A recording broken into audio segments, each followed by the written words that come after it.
Welcome to the Self-Reliant Living Show, where we talk all about a self-reliant lifestyle to save money, live greener, eat healthier, and be prepared for anything so you can take care of the ones you love in good times and bad.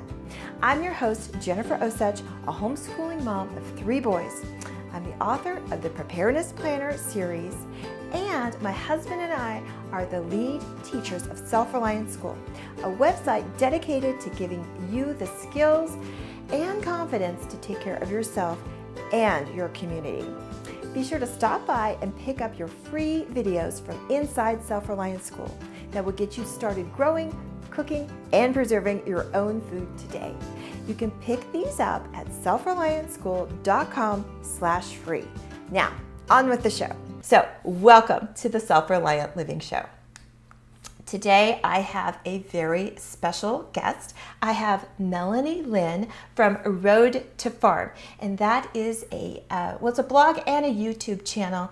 And let me just go ahead and read her bio, because as you guys know, I love just to read the bio so I don't miss anything or leave anything out, because I have the most wonderful guests and I do not want to shortchange them at all. Hi, Tina. I'm just looking, like I said, when I look down, I'm looking at your comments, so keep them coming. Hi from Wisconsin, Tina says. Hi from Texas, Tina. Okay, so Melanie Lynn is a wife and a stay-at-home mom. She's a homeschooling mother of 5 children, so she is busy. She is the creative force behind the Road to the Farm YouTube channel that showcases her family's journey to becoming self-reliant and an off-grid family. The Road to Farm family is currently homesteading on 1.5 acres in a small rural town in eastern Idaho. Okay, so her YouTube channel, you must go there, not the second, but you must go there right when you're finished watching this show, and that is Road to the Farm. So you go to YouTube and search for that. Hello, Melanie. Hi. How are you doing this morning? I am doing great. Okay, so you guys, when I first talked to Melanie, we're doing this interview via Skype, and I saw her sitting there looking beautiful this morning. But I noticed behind her, she has a wood-burning stove. And so could you just tell us a little bit about that? I'm so curious. I was already asking her questions before we started, and I was getting ahead of myself, but I'm going to ask her the questions again. And that is that a wood-burning stove? That's the first one. The second one is, can you cook on that, or do you use it just for heat? So yes, it is a wood-burning stove.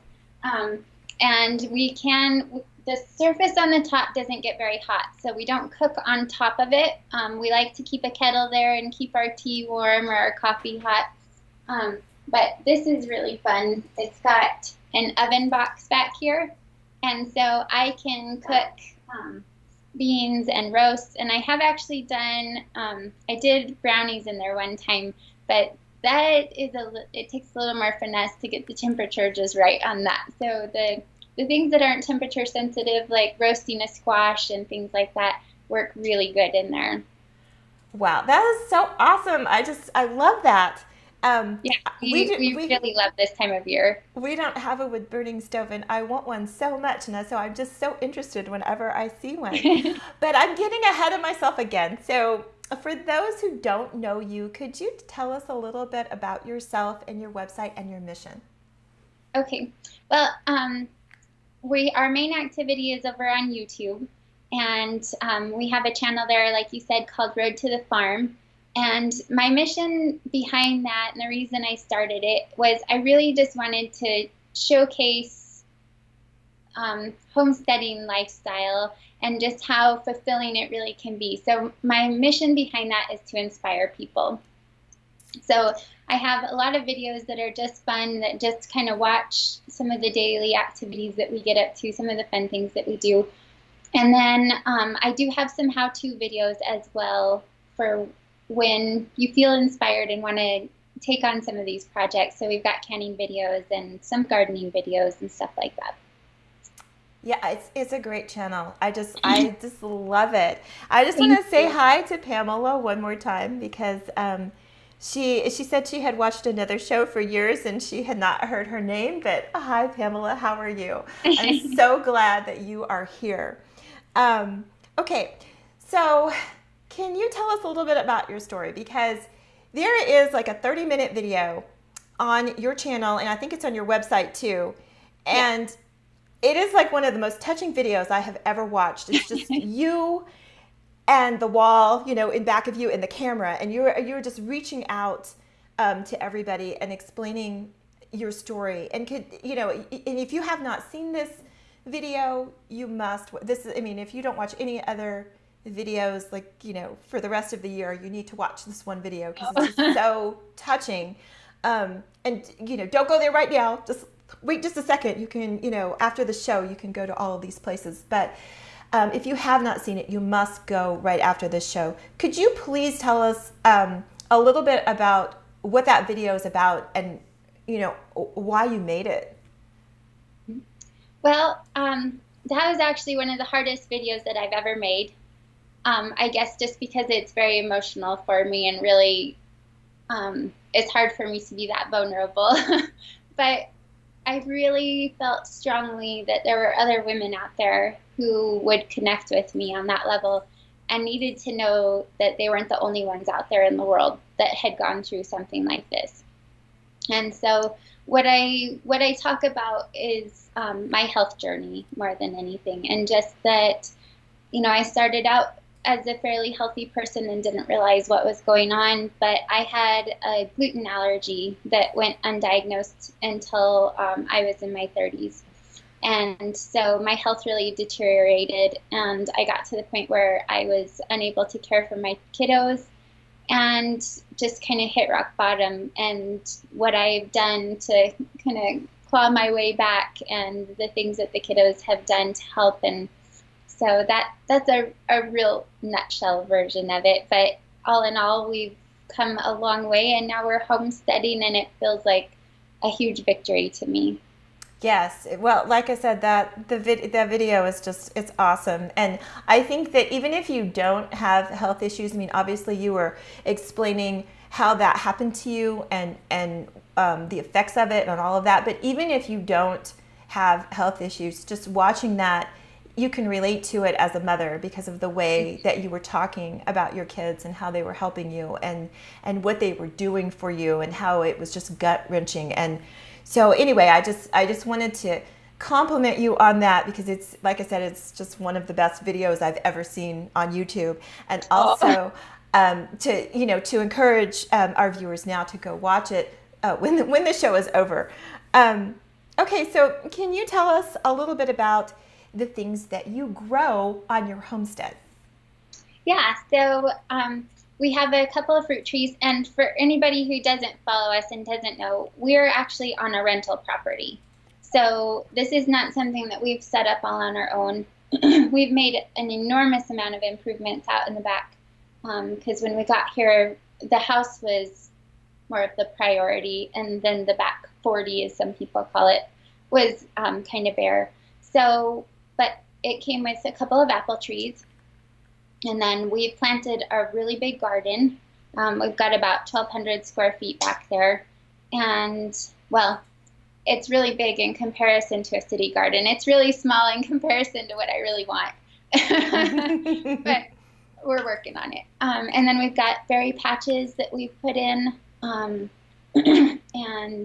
we grow a lot of squashes. They grow really well up here, and they store really good. So we have a lot of those. Green beans was a big harvest this year too. So.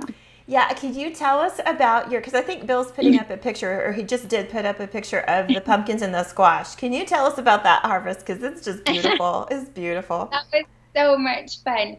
The last couple of years, I put in a couple plants here and there, and they tend to take up a lot of room. So I didn't want to dedicate that much of my garden to something that sprawls that big. So this year, what I did is I planted them at the end of my berry rows and different places where they had room to just sprawl and be who they are without taking up garden space. So I put them on the edge of the garden to bleed out, and So yeah, it's just a big variety of. Actually, my neighbor handed me a handful of seeds, and I couldn't even tell you what they all are. I know there's some Hubbards and there's some banana squashes and things like that, but I couldn't even tell you exactly all the varieties. I love that. Okay, so do you raise livestock on your property? The only livestock that we have, and I kind of joke around and say, well, I don't even know if they're really livestock, is our chickens. I guess in the truest sense of the word they are, but I always think of like cows and pigs and stuff like that as livestock. So we just have chickens and a turkey. Yeah. And so what are some things that you have learned having just chickens? I mean, because we say just chickens because it seems like everybody starts with chickens, but that they are livestock. Yeah. And we've had chickens for, oh gosh, about 10 years. So the chickens weren't new to us. And at one time, when we were on our own property, we did have a milk goat and we had some other goats as well. We just didn't feel like that was appropriate here where we're renting to be adding those kind of animals. But what have I learned from chickens? Oh gosh, there's, you think you know what you're doing, even after 10 years. It's like, no, I got this. And they throw you a curveball. Every year there's something to deal with. And but the main thing, it's just really respecting the animal and caring for them. And they'll just give back to you in such an amazing way as long as you treat them really well. I mean, that's the main thing. Oh, yeah. Yeah. Well, I want to say hello, Rhonda, because Rhonda came in. And so I am just making sure I got everybody, or I hope if I missed you, then let me know, hey, you missed me. And I will give you a shout out because, like I said, it means so much that you're here with us and we can interact with you. So, Melanie, I love your story and I love your YouTube channel. As I keep saying, it is, like I said, one of my favorites. Because you do a little bit of everything. I mean, it's like you live this lifestyle. I mean, you dabble in just a little bit of everything, and that is preserving and whole food cooking and making your own medicine and you're keeping a budget and all of those kinds of things. So I just wanted to go through some of those different topics, and I wanted to sort of pick your brain as to what your top tips were for these sort of things, and somebody who might just be starting out, like for canning, or somebody who might be starting out gardening. So let's just take them one at a time. So canning and preserving. So what would be your top 5 tips for somebody who's just starting out doing those things? Well, I think the most important thing, and I'll say this with every question that you ask me pertaining to homesteading, first of all, just keep it simple. Start with something small, start easy, something that you can tackle simply, and don't try to, I put pictures up on Instagram of the 111 jars of peaches that we put up this summer. But when I started canning, I started with, I think it was like 2 jars in my canner that actually had food in them.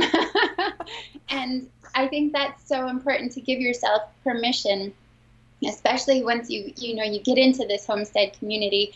It can be really overwhelming to look at people that are further down the line and, it's like, oh my gosh, they're Wonder Woman. They can do this and that and here and there, and they're getting everything done.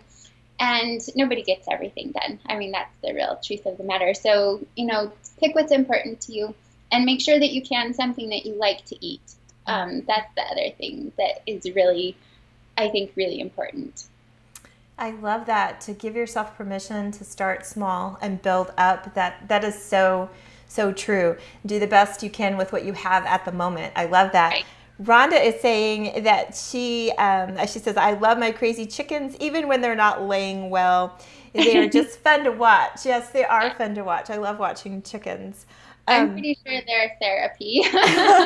Yeah, that's a good way of looking at it. That is. Okay, so what about gardening and organic gardening specifically? What would you tell somebody who was just starting out and they wanted to either transition to an organic garden or they want to just start an organic garden? What would you tell them? Well, I think that soil fertility is really key.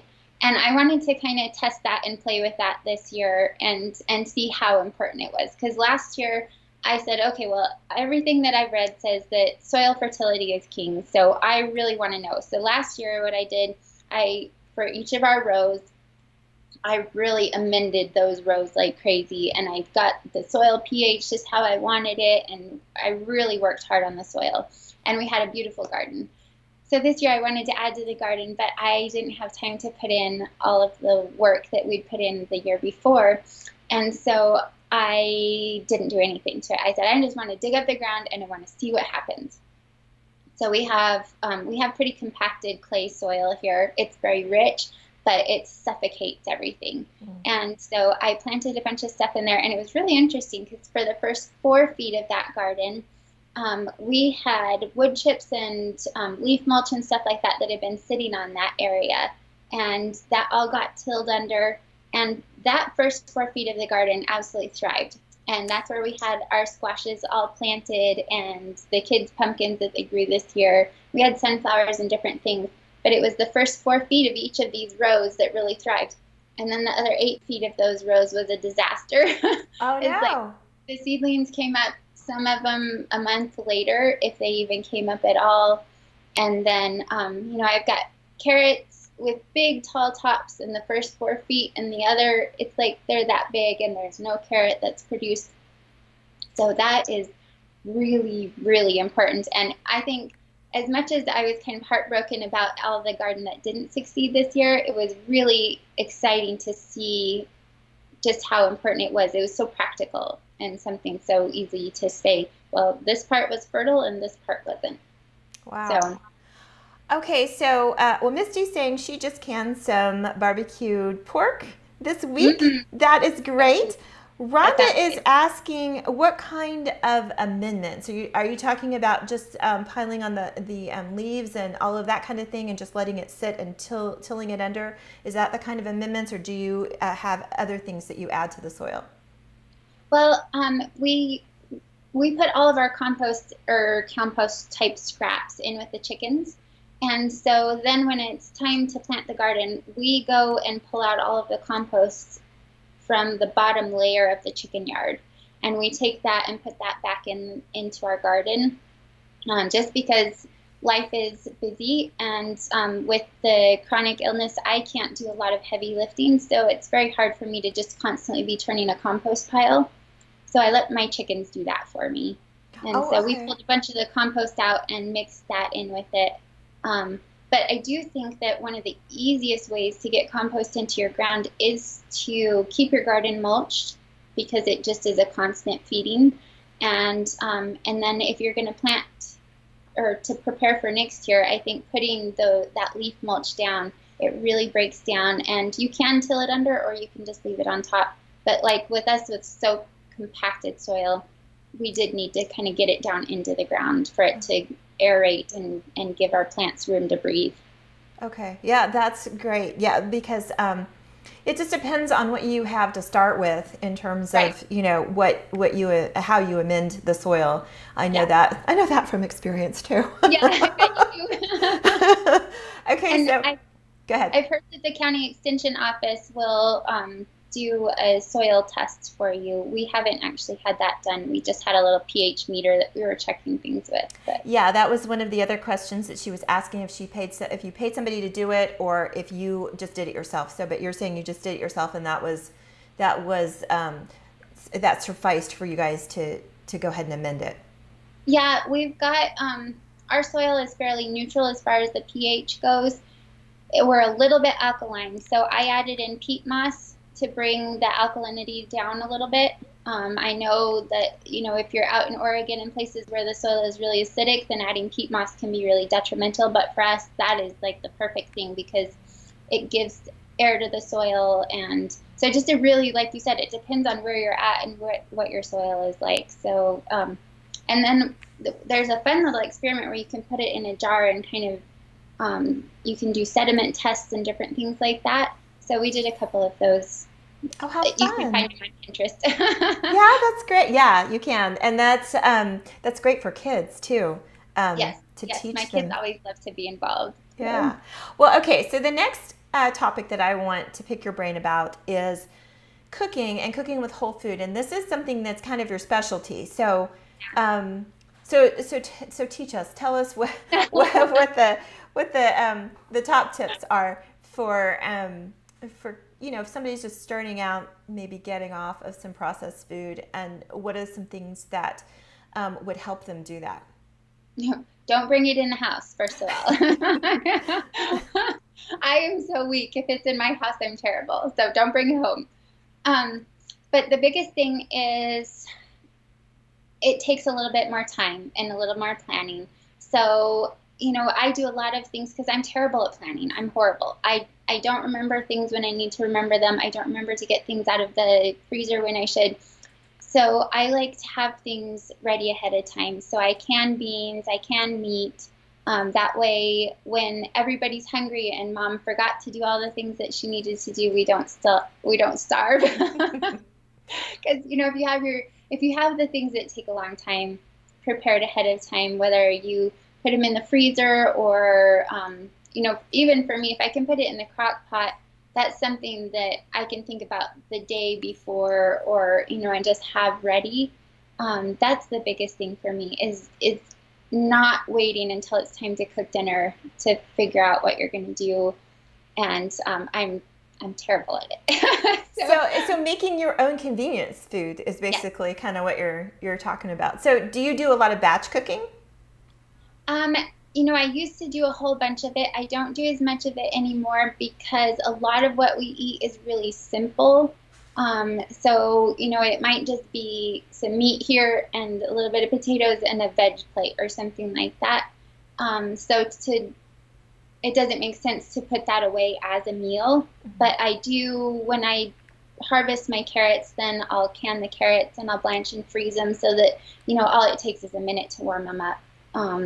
And the same thing with green beans and peas and different things like that. So they're all put away in a form that they're readily available. Because if you wait until you're hungry to cook, you're going to cook cheap crap. Bad stuff. Yes, I agree. Okay, so Shelly is saying, I freeze my fruit, and if not used in a timely manner, then I will can it. So that's an option. Oh, great tip. Rhonda is saying, I am loving my Instant Pot for last minute cooking. Yes, me too. I do a lot of pressure cooking.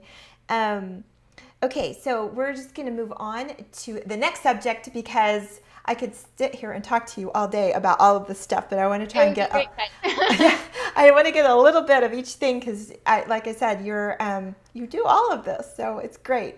Okay, so talk about and tell us about your experience with medicinal herbs and how you're using those on your homestead and in your home.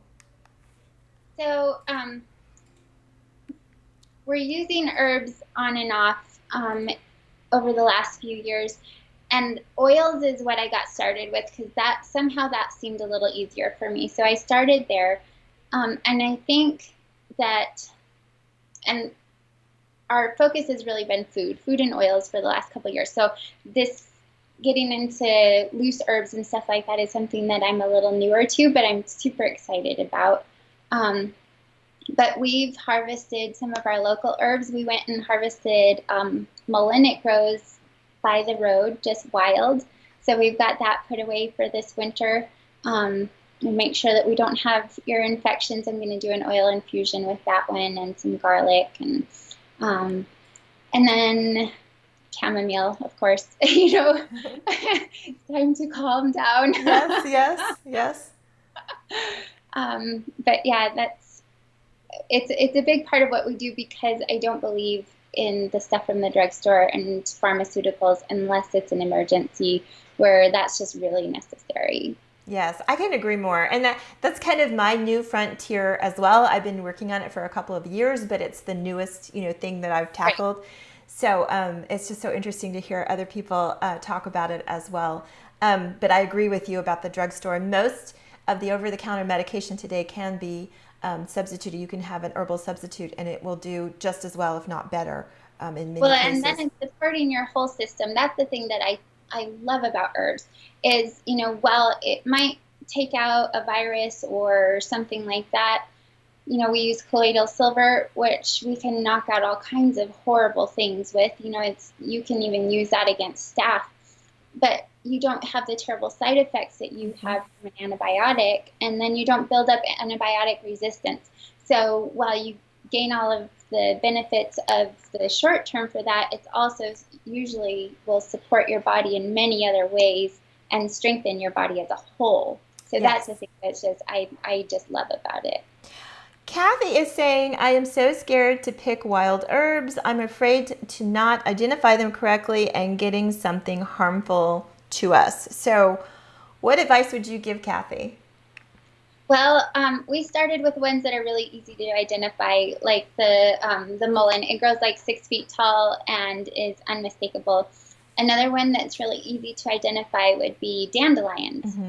There's dandelions almost in every single county across the country, and they're unmistakable. So start with a couple things that are really easy to identify, and then as you use that and become more comfortable, and as you learn, you'll be able to recognize the nuances within them, or just start growing them in your own backyard so that you are purchasing the seeds and know what you have. Yes, that's great. And it may take a little while, but you will be able to recognize after a while. And I just, the example that I have is when my children would want to come out and help me in the garden, because I would have them pick weeds. And I was really scared for them to pick weeds for a long time because they couldn't identify the plant and the weed, right? But then eventually, they learned. And as we all do, it just takes a lot of practice to go out there and know what you have. And like you said, if you label everything really well, then that's an asset. Then also, if you do a little bit of both, if you grow a little bit and then maybe order some that's dried already so you know what they look like in different states, I think that might be helpful too. Yeah, it's really amazing. I'll just tell you a quick story about my kiddos. Like you said, we were out in the garden and we were preparing. We'd had deep mulch on our garden, and we had to pick out all the roots of these plants that would grow back. And I was shocked at how much they were able to pick up, and they could pull out a root and say it goes to this plant, even though the plant wasn't on there. They could identify based on the roots. So it's just a matter of training your eye. That's amazing. Wow. Yeah, it's so much fun. I think we really underestimate our kids. I think that's something that they're just incredible what they're capable of learning. I totally agree. I really do. Okay, so let's move on to budgeting.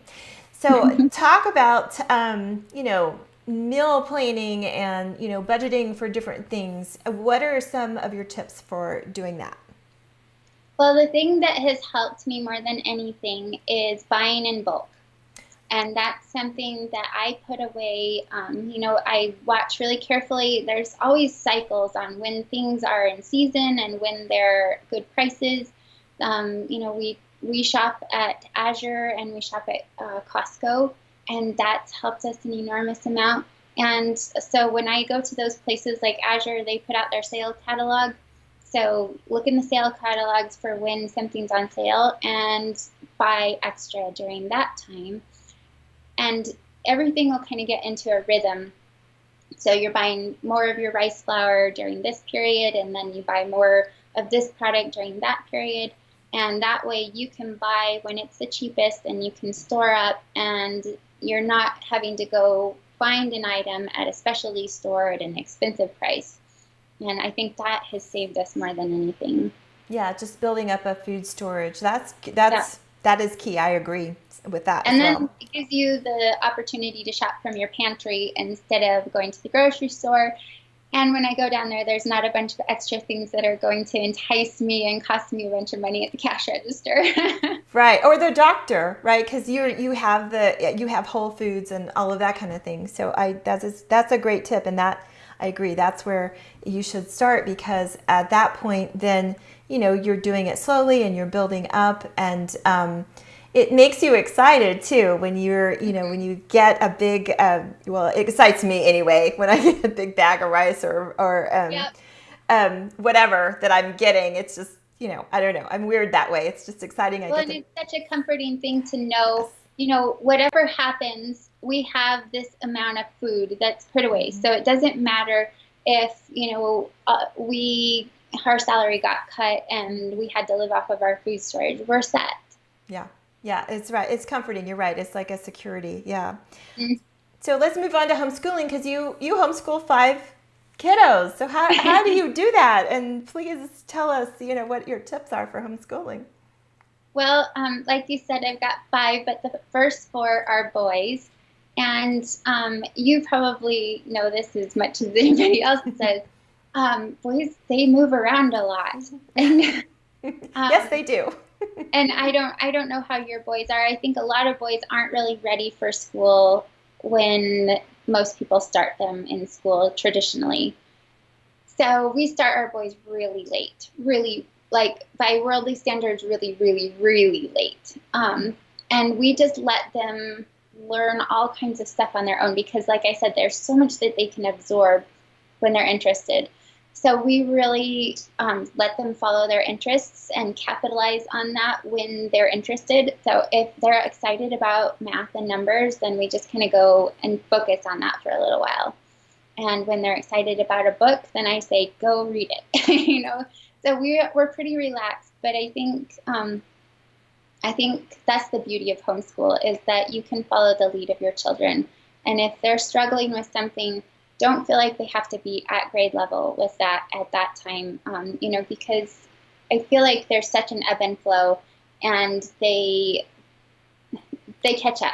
It amazes me how that happens. It's like they can make up for a couple years in a matter of a couple months.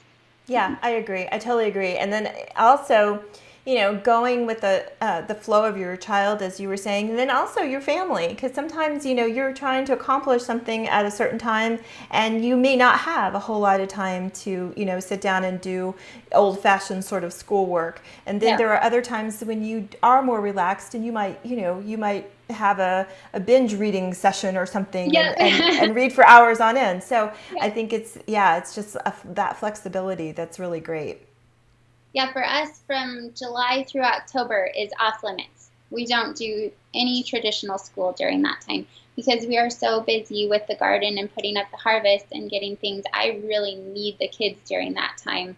And I have to have our full focus on getting things ready for winter and getting the wood chopped and everything put away before the snow comes. But then we're snowed in not really snowed in, but there's not a lot that they can do outside, and there's not a lot that we have going on. So we can capitalize on school during that time when the house needs to be quiet and we need to keep them occupied before they start climbing the walls and driving us crazy. Yes. Well, Melanie here says that we homeschool our 4 kiddos, so we're in good company here. We're a bunch of homeschooling moms here. But let's move on, because I still have more to talk to you about, and we're running out of time. And I love talking about this stuff so much with you, Melanie. Why is your website called, or your channel, both, I guess, called Road to the Farm? Because we wanted to show our journey. We're on what we'd really like to be is on our own property, where we have enough room to grow what we need. And that includes some beef cows, and we want chickens and some pigs and some turkeys and some sheep. And we also would like to have about a 1-acre garden.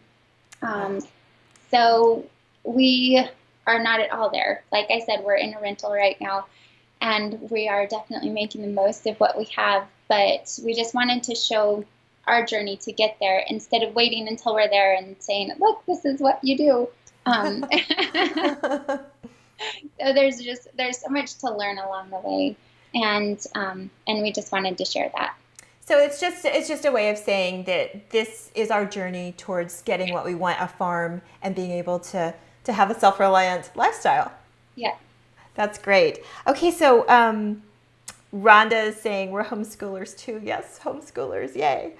Can you tell us a little bit more about this YouTube channel that I keep talking about? And because you have a great following over there. And like I said, it's one of my favorite channels, so I love that. And you have told us a little bit about the videos that you produce, but just, a little bit more about the channel and like, the frequency in which you upload videos and that kind of thing.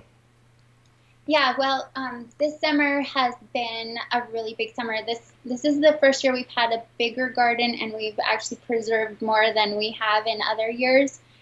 And my YouTube channel is a super big part of our family and what we do, but it's had to kind of take the back seat because getting the food into storage for winter is my number one priority. So this summer we've uploaded about once a week, and I would love to be uploading about 3 times a week. That would just make me smile from ear to ear, but it hasn't happened. So what our channel is about, though, is just like I said, it's about our journey and the things that we learn. So we've talked about everything. We've talked about wood burning stoves. We've talked about cooking in them. I have canning videos, and I think that this winter, since the lighting is really good in my kitchen, there's going to be a whole lot of canning videos. That's great. Because I love making them. That's one of the things that I really love. And my audience seems to respond really well to that. But, anything that is going to involve homesteading is going to be on our channel. So sewing or chickens or kids, I don't know. It's all there. Kinds of good stuff.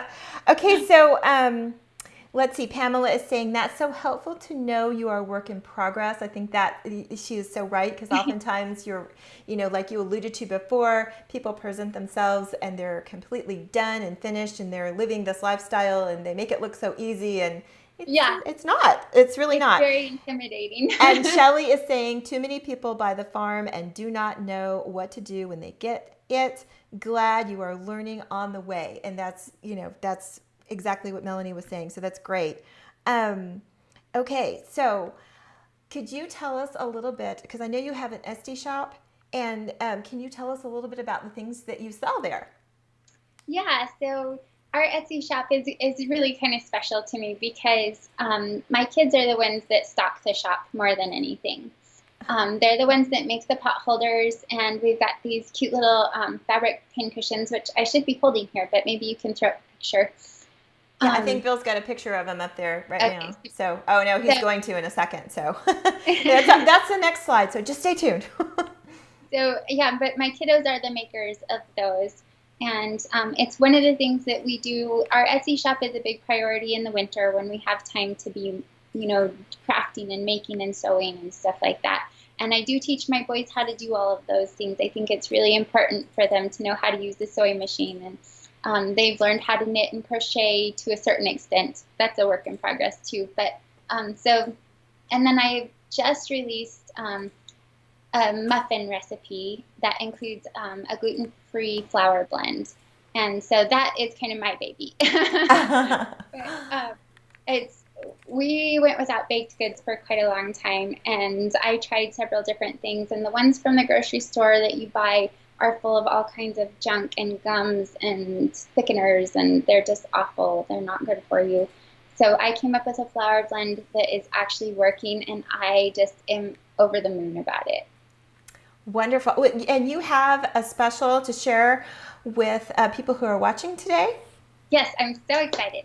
So for everybody who listens in and watches this broadcast, you're going to be able to pick up 20% off of our store. So that's going to give you $1 off of the muffin recipe.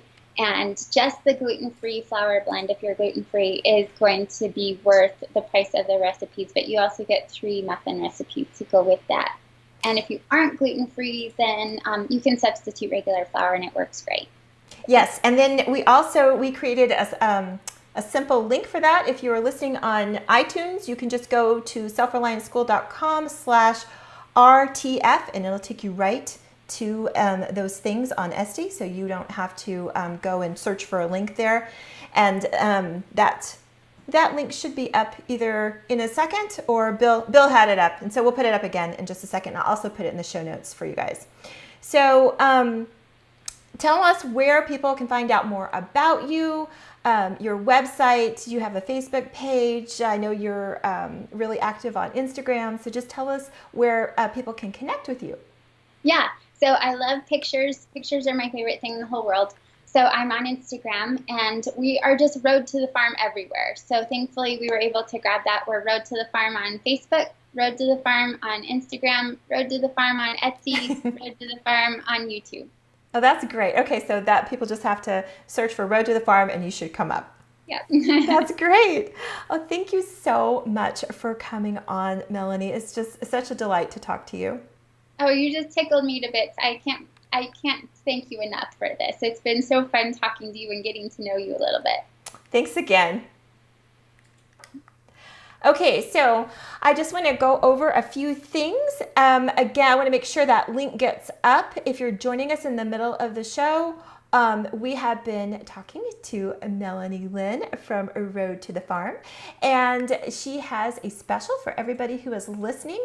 If you go to self-reliantschool.com/RTF, you will go right to her SD store, and if you put in the coupon code SLR20, then that will give you a discount on the things that she has for sale there. And I just got her book last night and I was looking through it, and I am so excited about making some of those muffin recipes. So that's one that I would recommend. Okay, so just really quick before I let you guys go, I just want to say that if you go to self-reliantschool.com/free, I have some free videos there for you, and they are my gift to you, and they are about doing some of these things that we were talking about in the show, specifically preserving your own food and then cooking from scratch. So I would love it if you would go there and pick up those free videos and then get started on your self-reliant journey. So remember, being self-reliant is not about being selfish. It's not about you. It's about taking care of yourself so you can take care of the ones that you love. Take care until we talk again. I'm so glad you could join me today. Here's what to do next. Head over to self-reliantlife.tv to pick up the show notes for this episode and to watch replays of older episodes. To go directly to the show notes for this episode, go to self-reliantlife.tv, and then without a space, type a / and then the number of today's episode. You can watch this show live every Thursday at 1 p.m. Eastern, 10 a.m. Pacific, live on Facebook or the Periscope app. Don't forget to stop by self-reliantschool.com/free to get your free Self-Reliant School videos that will help you get started living a self-reliant life. Also, if you're listening to this show as a podcast and you've liked what you've heard today, please subscribe through Stitcher, iTunes, or your favorite podcast app. If you're on a mobile device, just search for the Self-Reliant Living Show. If you're on a laptop or desktop, just go to self-reliantlife.tv/iTunes. And while you're there, please leave a review. I love to hear from you. You leaving feedback makes it easier for others that are interested in living a self-reliant life to find my podcast. Take care until we talk again.